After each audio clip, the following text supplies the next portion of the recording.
nuestra amiga Susi Q y trajo una amiga, así que ahora somos muchos más amiguillos aquí. Bienvenida. Hola, loquita. Hola. ¿Cómo andás? Siento que hace más de 2 semanas que no nos vemos. Pero ¿cómo fue? ¿Qué pasó con no el pasó tiempo? nada. Era Se- ayer y vine hoy. ¿Se ralentó el tiempo, pero que un día solo hizo que parezca Sí. tanto? Cualquiera. Los extrañé. Bueno, Qué bien te sienta la primavera. es mi momento. Está divina, de- se me Pero levanta como la que gafa. Pero no, y además te digo una cosa, hay momentos de la vida que uno tiene, uno según la persona tiene mejor guardarropas para distintas estaciones del año. Sí. Y yo ya me estoy dando cuenta que el punto fuerte tuyo de guardarropa Es el es, verano. sí. Sí. Y yo en cambio, Spring Clothes. no, que yo en cambio que mido 1,96, todo lo que es verano me sienta muy mal porque con las bermudas parezco como un nene que pegó el estirón, tipo, Es Un Boy hermoso Scout, Boy eso. Scout Ruperti. viste, mal me quedan las bermudas, un No desastre te total. queda mal. A mí Estás no me gusta, exagerando un Susi poco. Q. Hoy traje una invitada, A ver. que no es algo muy habitual, así que agradezco a la producción de este fabuloso show que me haya permitido traer una invitada. Pero bueno, como saben, nuestra columna es de cultura.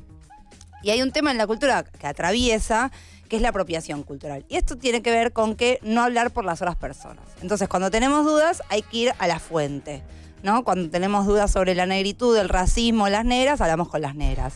Cuando tenemos dudas o cuando hablamos de travestis y trans en esta columna, yo traje la voz de las travestis y trans.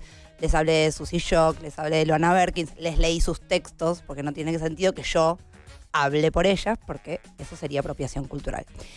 Me mandan muchos mensajines muy lindos los oyentes y las oyentes de este programa, y había un tema recurrente que los oyentes y las oyentes pedían, que es la discusión del trabajo sexual, Sí. que dentro de los feminismos y los movimientos feministas de Argentina es uno de los grandes debates, ¿no? Y más allá de que podamos unir o acercar las posiciones antagónicas, me parece que lo que está bueno es inaugurar escuchar, ¿no? Ok. Para aprender, para sacarnos dudas. Y entonces no se podía hablar de trabajo sexual sin hablar de nuestra invitada del día, porque así joven y reluciente como la ven, la compañera Georgina Orellano, a quien le damos la bienvenida a esta mesa fabulosa. Hola, bienvenida, Hola. Georgina, ¿cómo andás? Es ¿Todo bien? la secretaria El tatuaje es general. espectacular. Muchas gracias. El tatuaje es espectacular. Gracias. El por tatuaje es venir. espectacular. Georgina. Tiene que levantar el antebrazo para que lo veamos. Ahí está, Ahí está. perfecto. Sí, porque si te queda alguna duda, Ok. ella te la disuelve en un segundo. Yo me iba a tatuar conductor de radio, pero queda muy largo. Largo, y sí. también hago Influencer. dibujo, influencer y demás. Me encanta. Bueno, Georgina es trabajadora sexual, es feminista, es secretaria general de AMAR, que es el sindicato de las putas. Así nos han enseñado que hay que decirles putas, lisa y llanamente, sin tanto tapujo. Sin decir Trabajo trabajadora sex- sexual. no Trabajo sé. sexual también, pero putas es válido, es como decirle a las negras negras. Nos dijeron, díganos O negras. doctor. O Claro. las lesbianas, las cosas por su nombre. Ok. AMAR es el sindicato que reúne a las meretrices argentinas, a las putas argentinas. Tiene 24 años, o sea, una larga historia de organización. No es una improvisación lo que pasa en AMAR. Está dentro de la CTA, de la Central de Trabajadores de la Argentina, y el año pasado Georgina fue premiada por el Colegio de Abogados de París como una de las 10 defensoras de derechos humanos por su trabajo en defensa de los derechos de las trabajadoras sexuales. ¿Querés contarnos, Georgina, bienvenida? Primero, muchas gracias por venir, No, gracias Georgina. a ustedes. Gracias. Y yo nos conocemos Susi. hace mucho. Hemos transitado muchas militancias juntas en este barrio, en el barrio de La Chacarita. Bien. ¿Quieren que haga yo la primera pregunta? La primera pregunta, rompe el hielo, obvio. ¿Qué es ser trabajadora sexual? Bueno, cuando hablamos de trabajo sexual, nos referimos a aquellas personas que son mayores de edad, que de forma voluntaria y por consentimiento propio realizan una actividad laboral que consiste en ofrecer servicios sexuales, eróticos, sociales también, a cambio de una remuneración económica. El imaginario social siempre instala el estereotipo de que únicamente las mujeres cisgénero somos las que podemos ejercer el trabajo sexual o somos las prostitutas, pero en realidad eso invisibiliza a todo lo que es el mercado sexual y muchas identidades. Hay hombres que ejercen también el trabajo sexual, aunque no son tan castigados, perseguidos y hostigados por parte de la fuerza de seguridad, como sí nos pasa a nosotras y a las compañeras del colectivo travesti trans. Y después hay un montón de formas de ejercer el trabajo sexual. Quizás lo más conocido es la calle, ¿no? Porque es como lo más público, lo que se transita, lo que se vive de manera cotidiana, lo que se ve, pero eso no quiere decir que sea la única manera en la que podamos ejercer el trabajo sexual, sino que hay múltiples formas. De hecho, en los últimos años hay las tecnologías que están a nuestros alcances, las aplicaciones. También hay muchas compañeras que, escapándose de la violencia institucional que hay en el espacio público y no pudiendo poder alquilar un espacio privado para poder ejercer el trabajo sexual con otras compañeras, porque también hay leyes muy restrictivas que prohíben esa forma de organización del trabajo sexual puertas para adentro, deciden armarse un Facebook, Instagram, Tumblr, Twitter, o publicar sus servicios en páginas web y manejarse desde su casa, por teléfono, el contacto con los clientes y con las clientas. Una de las cosas más interesantes que a mí personalmente me pasó con es loco porque Georgina y yo nos conocimos radialmente. Primero, radialmente en Villa Cariño, que era un programa que hicimos con Bimbo y Matías Belé en el 2012, en la vieja Nacional Rock. Pero Villa Cariño también, más allá del programa de radio, también había como todo un valor agregado posterior, ¿no? Como que escribían muchas cosas. Sí, teníamos un consultorio sentimental, que hoy devino en los bimbotiquines de Bimbo, etcétera. Y bueno, yo llevaba... ya era bastante feminilla y llevaba materiales. Y la sacamos a Georgina al aire, así la conocimos. Y a mí de las cosas que más me interesó en su momento, por lo menos de los últimos tiempos, es que Georgina narra, sobre todo en su Facebook, ahora no tanto, pero hubo una época en la que narraba un montón de historias con sus clientes, desmitificando, contando qué le pedían. Y a veces era tomar un café, ¿no? Digo, hay un mito también alrededor de qué piden. Social, es lo que te referiste a social. Claro, exacto. Perdón, hago un pequeño agregado porque me gustó. Ayer leí una nota en Filo, escrita por Paula Jiménez y entrevistando a Tamara Tenenbaum, que tenía que ver con alguna mirada más punitivista social surgida por un debate sobre la edad de la novia de Gastón Pauls. Gastón Pauls tiene 47, la novia tiene 18. Hubo como un repudio en Twitter y bla.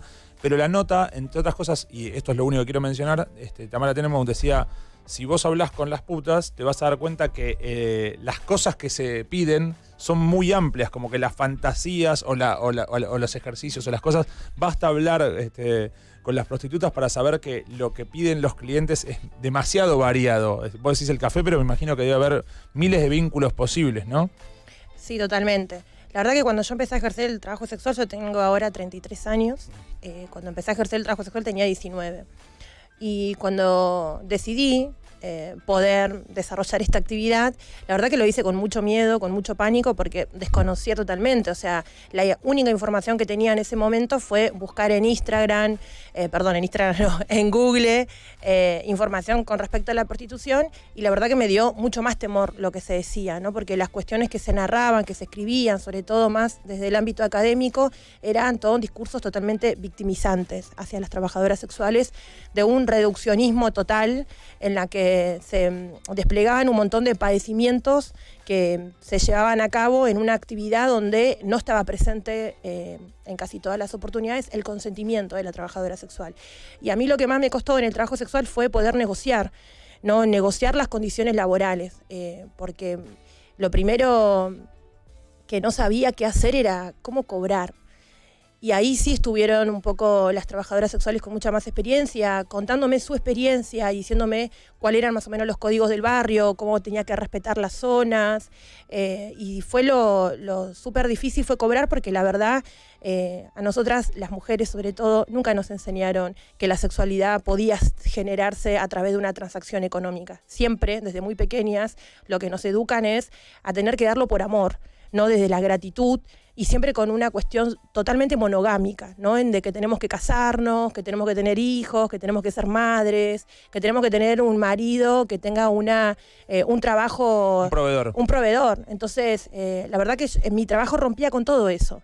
Y por eso me generó mucha culpa ejercerlo durante los primeros años y mucha vergüenza también. No se lo conté absolutamente a nadie, solamente lo sabían mis compañeras que yo era trabajadora sexual. A mi familia le mentí durante 8 años y le dije que era empleada doméstica, que era empleada de casas particulares, que trabajaba en una inmobiliaria, porque hay una valoración social a ciertos trabajos.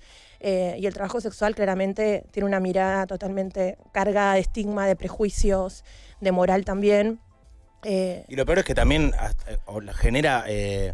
o sea, el que no lo ve con bronca o así totalmente en contra, también genera como una lástima y como pena, ¿viste? Como que uno dice, uy, cayó en esto, está visto así socialmente. Sí. Y eso también, que te tengan lástima es qué sé yo, como decía el Diego, qué sé yo, como feo. Es claro, es feo eso. Me acuerdo también cuando hablas de la valoración de otras profesiones, cuando Sofía Gala estaba presentando Alanis, la película, por la que ganó tantos premios, donde interpreta a una prostituta, que dijo, prefiero ser puta antes que moza, y el sindicato de gastronómicos se enojó y la quiso declarar persona no grata. En todos los restaurantes del mundo. Quiero decir a título personal que nosotros encaramos esta nota de la mano de Suzy Q, en quien confiamos plenamente, para tener una mirada en primera persona, que es la mirada de Georgina, que milita por esto. Hay otras miradas, cada uno puede construir la suya, hay miradas antagónicas, también vos decís que hay puntos de contacto, nosotros sabemos que hay algunos puntos de contacto y hay puntos de disidencia que están en debate permanente, sí. Pero que está buenísimo escucharte y que cada uno también vaya sacando sus propias conclusiones y se vaya acercando al tema, ¿no? La organización en general es el resultado o la respuesta de una injusticia, ¿no? Como les decía, existe AMAR hace 24 años. Me gustaría que Georgina explique cuál es la situación legal en Argentina con las trabajadoras sexuales. Cuál es el contexto en el que ustedes trabajan y conviven con la ley o con la fuerza policial. Bueno, el contexto del trabajo sexual en Argentina es de un marco de clandestinidad total, porque si bien no está contemplado como un delito, el ejercicio autónomo del trabajo sexual tampoco está registrado ni tampoco está amparado a través de un marco legal. Quiere decir que hay un vacío legal y frente a ese vacío legal, Argentina, por ser un país federal, cada municipio y cada provincia legisla a través de sus propias ordenanzas municipales, decretos provinciales. En la mayoría de las provincias nos encontramos con códigos de falta, códigos contravencionales que restringen el uso del espacio público para ofrecer servicios sexuales, penalizando a la persona que lleva adelante esta actividad con figuras como todo aquello que ofenda la moral y las buenas costumbres. En San Juan, prostitución escandalosa o prostitución peligrosa. En Mendoza también hay 3 artículos que hablan del escándalo en la vía pública. Acá en la capital federal tenemos un artículo que es el 81, que lo que pena es la ostensibilidad del espacio público. Y lo que definen los fiscales contravencionales, claro, es como toda aquella oferta y demanda. Habla no solamente de la trabajadora sexual, sino también habla del cliente. ¿No? La oferta o demanda. Los dos están en falta, supuestamente. Los dos estamos en falta, supuestamente. Si viene un cana y estamos los dos, yo pagando y vos laburando, en no sé, donde sea, los dos estamos en falta. Lo que sucede es que el 90% de las actas contravencionales que se labran en la ciudad de Buenos Aires se las hacen solamente a las trabajadoras sexuales. Okay. Entonces, el cliente claramente que no le labran un acta contravencional, porque ahí está la trampa de la vigencia de estos códigos. Cuando vos das la amplitud de que la policía sea el que tenga que estar decidiendo cuál es la manera ostensible en la que nosotros estamos ofreciendo el trabajo sexual, claramente eso le otorga un poder para perseguirnos, hostigarnos y al cliente para coimearlo.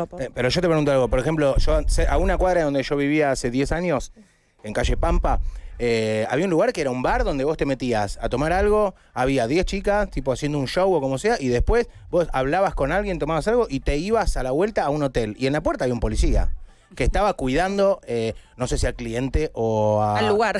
Claro, y eso era tipo, se sabía que ahí pasaba eso y ahí no pasaba nada. ¿Cómo es esa movida, digamos? Ahora es muy ingenua la pregunta, pero... Y lo que pasa es que mientras siga siendo clandestino nuestro trabajo y mientras no siga siendo amparado por el Estado, se van a crear mercados paralelos. Y en esos mercados paralelos que se crean, lo que se promueve es la explotación laboral de las compañeras. Hay muchas que por ahí no quieren ejercer el trabajo sexual en la calle porque estamos totalmente expuestas a la violencia policial, que deciden trabajar en un departamento privado, que deciden trabajar en un bar, pero bueno, ahí tienen que cumplir horarios, ahí las condiciones ya la pone la patronal, el dueño o la dueña del inmueble, digamos, ya no, ellas no son las que definen los precios, sino que el lugar te define el precio. Sí. Entonces, por eso nosotras siempre diferenciamos entre lo que es trabajo sexual autónomo y la explotación laboral que hay dentro de nuestra actividad. Bueno, eso me lleva por ahí al primer punto de contacto entre ambas posturas y en el feminismo en general, que tiene que ver, en la medida que la actividad esté penalizada o no regulada o lo que sea, está esta diferenciación que haces entre el consentimiento y la explotación, y viene el otro problema que creo que es el que el problema, uno de los problemas mayores que tiene que ver con la trata, con los lugares clandestinos, y en estos lugares en general lo que pasa es otra vez la figura del macho proveedor y de la persona que pasa por encima de los derechos y fija precios y comete delitos varios que tienen que ver con la integridad física de las personas. Sí, la verdad que nosotras con respecto a la trata de personas tenemos una posición totalmente, creo que es la posición que tiene la mayoría en la sociedad, que está en contra. ¿Quién no está en ahora contra? bien, Claro. sí, lo que somos muy críticas es en las medidas que lleva el Estado para combatir la trata de Claro. personas. Dentro del feminismo, durante mucho tiempo, cuando nuestras voces no eran tan conocidas ni escuchadas, sino que había una invisibilización total hacia nuestro movimiento, se generaron un montón de legislaciones para combatir la trata de personas. La primera de ellas fue la prohibición del rubro 59 en los avisos clasificados. En el diario, sí me acuerdo. Como una forma para combatir la trata de personas. Eso lo que arrojó es que muchas de nuestras compañeras que publicitaban en los diarios tengan que buscar otras maneras. Y las otras maneras fue o salir a hacer volantes en el espacio público o publicar sus servicios en las páginas web que al tener mucha más demanda comenzaron a cobrar y a ser mucho más caras. De hecho, en el diario sí se eliminó el rubro 59, pero eso no quiere decir que no haya otras formas de publicitar nuestro trabajo de manera engañosa en otras sesiones del diario, como Belleza y Salud, Solos y Solas, no sé, en el masajista, por ejemplo, yo puedo publicar Georgina ofrece masajes con final feliz, mi número de teléfono, y la verdad que ahí nosotras lo que estamos diciendo es esa prohibición, o sea, el prohibicionismo en cualquier ámbito, en cualquier problema social, no combate el problema de fondo, sino que genera mayor clandestinidad. O sea, prohibir es ocultar una actividad que se va a seguir desarrollando en lugares mucho más ocultos. Y se va a hacer más fuerte aún para totalmente. resistir. Yo siempre me preguntaba cuando veía a los Con políticos. todo, boludo. No lo saquen a los Con los papelitos. políticos arrancando los papelitos, decía, ¿por qué no llaman por teléfono? Van No, ¿por qué no van a las comisarías? ¿Por qué no a la Porque eso comisaría? también... Pregunta. En el caso de que vos suponete no tenés dónde laburar, pero decís, bueno, arreglo con una señora que tiene un bar.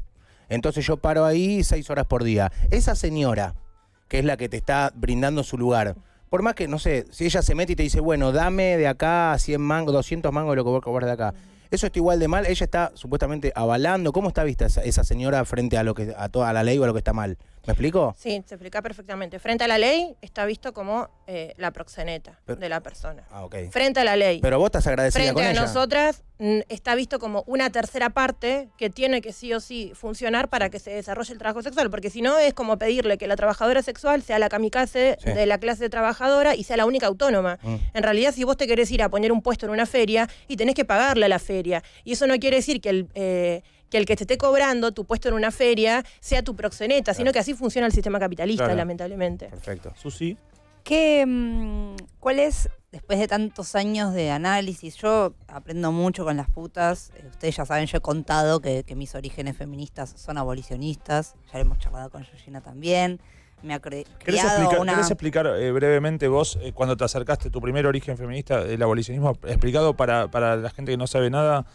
Porque, o sea, Bueno, hay dos posturas. Yo como no verdaderamente- soy abolicionista ahora, deberíamos la próxima invitar La a próxima la invitada- Georgina Orellano abolicionista para que dé su posición, pero a mí Por me supuesto que hay pasa... un montón de voces autorizadas para explicarnos qué es el abolicionismo y las podríamos invitar a full para que cada uno, digo, en esto en definitiva se juegan las emociones y las ideologías Sí. de un montón de personas y Sí. se trata de, por más que sean posiciones antagónicas, sea en el marco del respeto. Sí, no, eso- Porque me parece que en definitiva se busca lo mejor. Sí, yo en lo personal tuve un cambio de posición, no solo después de conocer a Georgina y hablar con ella y otras trabajadoras sexuales y ampliar la visión, sino que tuve una resolución interna política, ¿no? Como, si vos me preguntás en el mundo ideal, bueno, yo quisiera que no se mercantilicen los cuerpos de las mujeres, ni de las lesbianas, ni de no sé qué, y también me gustaría que todos tengamos, que nadie trabaje y no necesitemos nada más que de nuestras huertas orgánicas para vivir y sobrevivir y ser felices. But vivimos en el capitalismo Y quiero una lata de Coca-Cola. y quiero una lata de Coca Light y también pagar el alquiler. Georgina tiene un hijo, digo, y así la vida misma. Entonces, lo que pasa desde desear que no se mercantilicen los cuerpos de las mujeres a la realidad es un tránsito que cada mujer o cada persona lo hará en su tiempo y forma, pero que a mí, digamos, que yo lo resolví internamente en términos políticos. Y en mi caso en términos peronistas, porque fue como, bueno, yo, digamos, es la misma posición que podés discutir con gente sobre el aborto, ¿no? Bueno, a mí me gustaría que las mujeres no aborten. bárbaro, a mí también, pero las mujeres abortan. ¿Qué hacemos? ¿Las dejamos morirse o lo legislamos? Bueno, a mí me gustaría que no existieran las putas, bárbaro. Las putas existen. Son de carne y hueso, Hola. son personas, ¿Qué? son madres, son compañeras. ¿Qué Pensé que era hacemos? un cyborg. Claro, ¿qué Pensé hacemos? que era Las tu amiga ignoramos. imaginaria. No, chicos. ¿Es una puta real de carne y hueso? Es una the real puta. Ok. La puta ama. Entonces eso, bueno, hay una resolución política de eso. Digo, a mí me gustaría que los cuerpos de las mujeres no tengan precio, ni se compran ni se venden. Pero las putas están ahí. Y yo no quiero hacerme la boluda, no quiero que la policía las caga trompadas o les pida una coima y se lleve producto de su trabajo, no quiero que las hostiguen, quiero que tengan jubilación, obra social, todo lo que tiene cualquier trabajador y trabajadora, en el mejor de los casos. Parafraseando en función de la marihuana, que hay también un especial de Filo que hicimos con Mario Pergolini sobre la regulación, el especial está a favor de la regulación, toma experiencias de otros países y la regulación no hizo que aumente el consumo de nada, sino más bien que se cuide lo que se da, que esté dentro de la salud pública, que no se penalice al consumidor ni al productor. Hoy también hay una movida también con Mamá Cultiva, pero digamos, frente a cuestiones existentes, la política tiene que ver cómo articula medidas de cuidado. Yo entiendo el Estado de esa manera, entiendo el Estado como un ente que regula la mejor vida o el bienestar para la mayor cantidad de personas posible.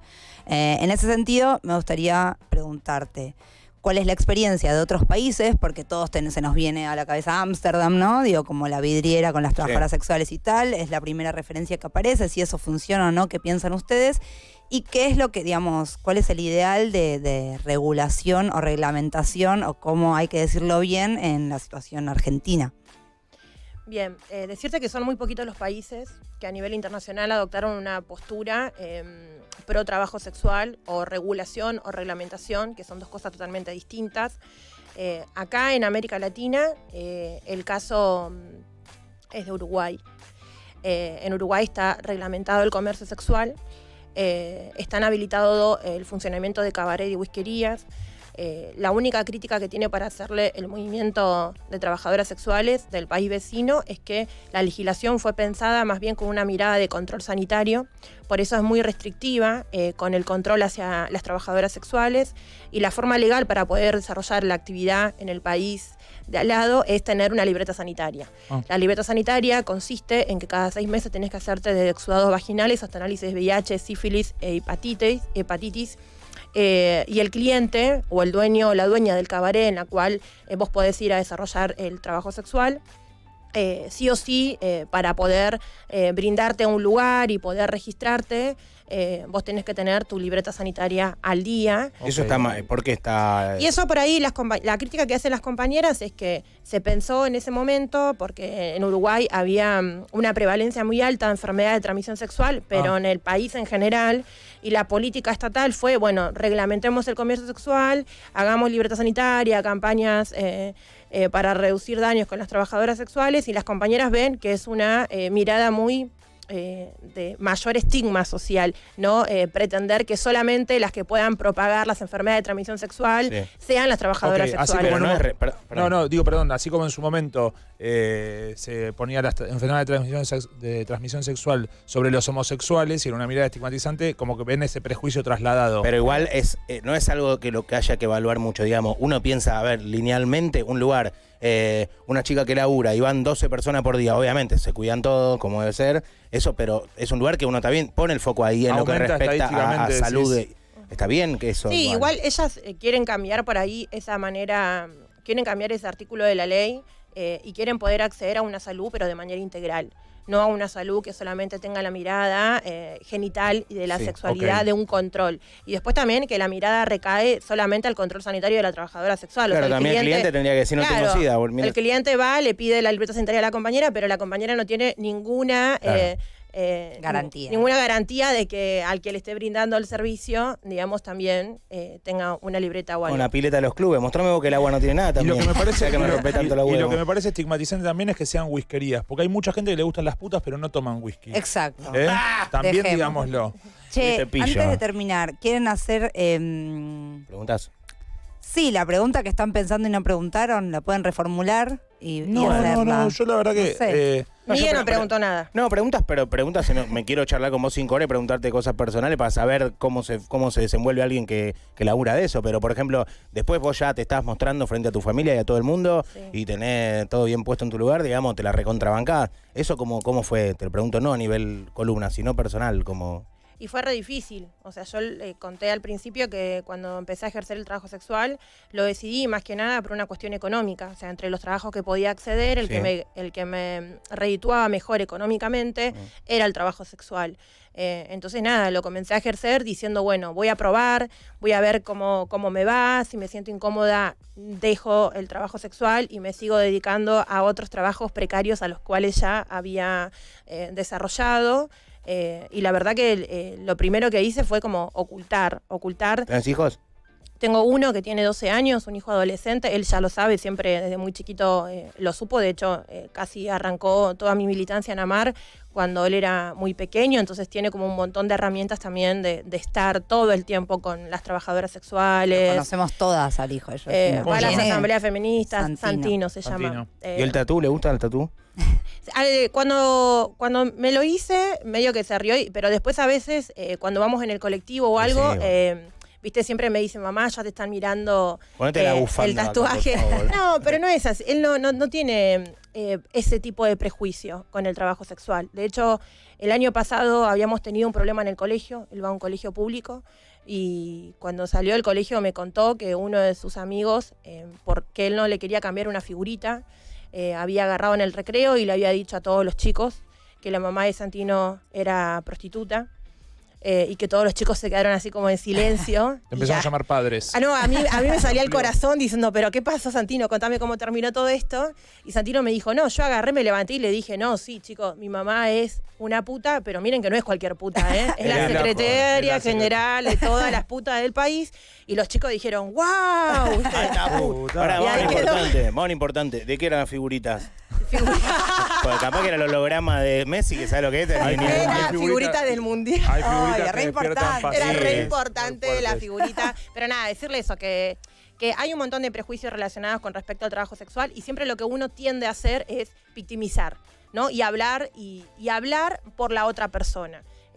Y la verdad que eso me parece que es un error que no solamente se comete con la trabajadora sexual, sino que se comete con muchos sujetos políticos que durante muchos años se nos han infantilizado nuestras voces. Entonces, si hay algo que nosotras renegamos mucho es esta cosa de la idea todo el tiempo de querer salvarnos.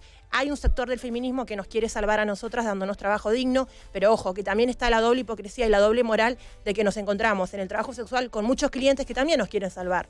No esta cosa de decir, no, bueno, vos hablás muy lindo, ¿por qué no te dedicas a otra cosa? Sí. Y ya a veces me sale lo de adentro y agarro y le digo, ¿y vos por qué no te dedicas a levantarte una mina como se tiene que hacer y no venís acá a pagarme? Pero también entiendo que ese también es mi prejuicio de creer de que todos los tipos que van a querer demandar un servicio sexual lo hacen porque no tienen las herramientas necesarias para levantarse una mina. Y ahí comencé a desandar todos esos prejuicios cuando la primera vez me tocó dar un servicio a un chico de 19 años con síndrome de Down, un servicio en el cual me lo vino a pedir la mamá del chico. Y ahí dije como, no, bueno, ese era mi prejuicio. Yo creo que todos los chabones se tienen que levantar minas, pero eso es un prejuicio y una mirada totalmente machista. ¿Qué hacemos con estas personas que se salen por fuera del estereotipo de la belleza y que no tienen el derecho al deseo, al placer y al goce sexual, como si por ahí lo tienen otras personas que son consideradas como... hegemónicas. Como hegemónicas y normales, entre comillas, ¿no? Fuera de esto, que obviamente que es lo que quieren lograr y todo eso, ¿vos estás siempre pensando en dejar de laburar de esto? No, yo estoy siempre... No estoy pensando en... ¿O querés laburar de esto en mejores condiciones? Sí, yo lo que siempre estoy pensando es que cuando yo trabajo en la calle, entonces, y en un barrio acá muy cerquita, en Villa del Parque, y siempre lo que pienso todos los días con mis compañeras, tenemos un grupo de WhatsApp en el cual nos vamos mandando mensajes si vamos a trabajar o no, si hay trabajo, si está la policía, si está la vecina que siempre molesta, nos vamos avisando de eso. Y la verdad que eso, como que deseo que un día me levante y no tenga que existir más ese grupo de WhatsApp para andar avisándonos si está la policía o no. No, porque ese es como todo el miedo atravesado que tenemos de que si un día vamos y o le tenemos que parar a la policía o tenemos que estar 10 horas detenidas o demoradas por averiguación de antecedente, o nos van a hacer un acta contravencional. Y hay provincias en las cuales las compañeras la pasan mucho más peor que en Capital Federal, donde la policía las golpea. De hecho, ayer en la provincia de San Juan, las compañeras fueron golpeadas porque hay códigos contravencionales, las compañeras estuvieron detenidas todo el fin de semana, feriado largo, en las alcaldías, sin ni siquiera un derecho a llamar a un abogado. Las compañeras de Rosario, que están denunciando también a la comisaría 10ª de la ciudad de Rosario, porque les pide coimas semanales de 1.500 pesos para poder dejarla trabajar, digamos, como esos son los verdaderos problemas que tenemos las trabajadoras sexuales. Aunque siempre se centre en esta cosa de pobrecita, quizá cayó en la prostitución, como si fuese que caímos en un pozo, ¿no? Esta mirada, caíste en la prostitución, no, hay una decisión. Después vemos de qué forma decidimos, porque las elecciones que hacemos, las personas que venimos de los sectores populares, no siempre son libres. Porque si yo hubiese deseado, yo, como dijo la Susi, yo no trabajaría de nada. Ahora, la realidad que me dice, yo tengo que trabajar de algo. Nadie debería trabajar. Entonces, las elecciones a veces que tenemos son muy acotadas. Y en esas elecciones, para mí, el problema no es la prostitución. El problema son que los trabajos a los que podemos acceder, las mujeres lesbianas, travestis y trans, son trabajos precarios y muy mal pagos. Mi pregunta es compleja y tiene que ver con eso. La verdad que, volvemos a decir, tenemos una mirada en primera persona, para no hablar a boca de jarro por otros. Invitaremos otras posiciones para seguir con el tema, obvio. Mi pregunta tiene que ver con que veo que se pone muchas veces en tela de juicio dos cosas que tienen que ver con el deseo y la decisión. Como si fuera algo fácil de catalogar. Y Miguel te preguntaba sobre el ejercicio de tu profesión hasta el final, o la posibilidad de mejorar los derechos según tu punto de vista para tus compañeras y demás. ¿Cómo te encontrás con el deseo en cuanto al trabajo? Porque viste que se pone en tela de juicio, a veces es difícil de precisar qué es el deseo, qué no es el deseo. ¿Cómo decías por fuera del trabajo? No. Que el trabajo, uno a veces llega a te gusta tu trabajo, sí, a pesar de las condiciones. Sí, lo que pasa que en el trabajo sexual está lo sexual. Entonces, claro. No, pero digo, ¿disfrutás de tu trabajo? Si se llega a disfrutar sexualmente, decís. Sí, no. Disfrutar de ejercer la profesión. Mira, hay días en los que me porque levanto... porque si tenés tatuado puta... Eso es además de un orgullo de una identidad. Es el orgullo de tu identidad. Sí. Y es la lucha de derechos por tu identidad. Y es lo que muchas veces se pone en tela de juicio cuando se las victimiza o se las pone en tela de juicio o se siente pena o lo que sea. Yo aprendí a valorar mi trabajo cuando aprendí a valorarme, a valorarme como persona y a valorar el movimiento de trabajadoras sexuales que se supo construir hace 24 años. En esa valoración aparece una valoración a mi trabajo.